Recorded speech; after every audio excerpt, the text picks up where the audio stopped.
Now for more on this, we have joining us Rami Khouri. He's a senior fellow and journalism professor at the American University in Beirut. Good to have you with us. Now, first of all, what state is Idlib and central Qalamun in? What are some of these refugees heading to right now?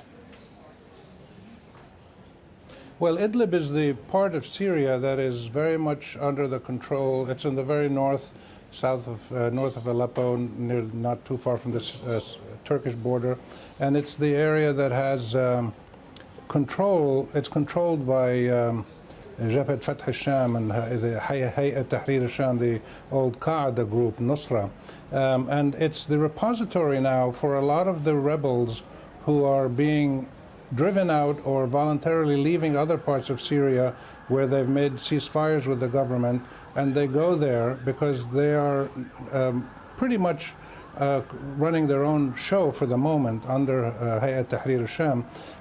So it is a place where anybody can go who's against the government and doesn't want to live under Islamic State. Islamic State is being driven out of most of its own areas at the same time. There's concern that the government of Syria plans to congregate as many rebels as it can there, especially the kind of jihadi militants, and then have a final battle to destroy them, but we'll see what happens. What happens next in northern Lebanon? Is that where the fighting now, the military offensive, will turn towards?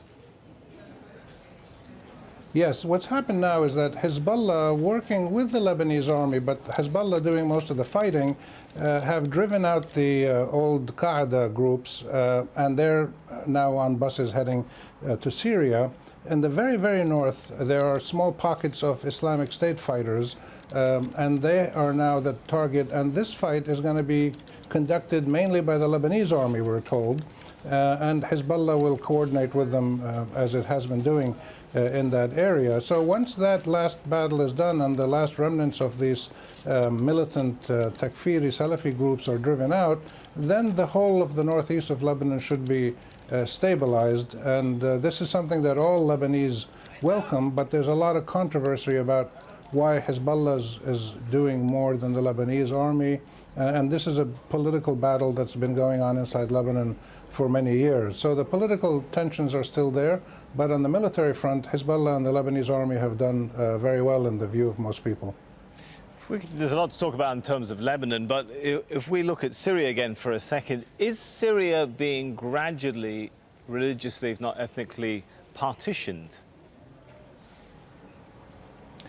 You know, since the beginning of the civil war 6 years ago, you've had slow fragmentation and polarization and disaggregation of the population that historically has been very mixed with the Sunnis and Shiites and Alawites and Christians and Druze and all kinds of other minorities. That's becoming more separate now. People are tending to congregate in their own areas in cases where there's actual fighting and they're threatened and being killed. So this is going on, and some people accuse the government of Syria of deliberately doing ethnic cleansing so that there's an area that the government controls that is heavily or totally pro-government people, and opposition groups, most of whom are Sunnis, would be driven out to other areas or expelled from the country or killed or captured. So there's been this polarization going on, but this has been going on all over the Middle East. It happened in Lebanon in the Civil War, it happened in Iraq, it's happening in Yemen, and this is a consequence of the fighting and the civil wars that we have all over the region and the lack of credible, legitimate, stable central governments. All right, thanks so much. Rami Khouri there.